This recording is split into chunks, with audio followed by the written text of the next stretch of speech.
what would be some of the signs we might be looking for in our body to give us an indicator that maybe we are insulin resistant?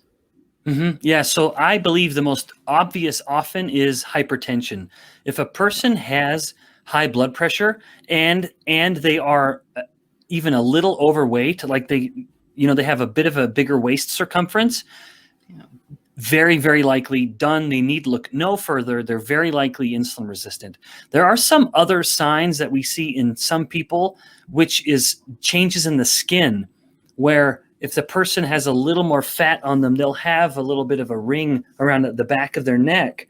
And that is the most obvious spot, but it can also happen on the armpits. But they will start to have two skin changes. And this is typically more advanced insulin resistance, but they will have these little skin bumps called skin tags, and they do kind of bump up like a little stalk almost, like a little column of skin. And then they will have a darkened, thickened, more rough skin, and that's a condition called acanthosis nigricans. But it basically is that the skin gets kind of darker and rough. Now, of course, on a pale fellow like myself, that becomes quite obvious. On the darker the complexion, the darkening of the skin will become harder to see, but the touch, the feel, the very coarse, rough skin, that will of course still be very obvious to the touch, even to sight.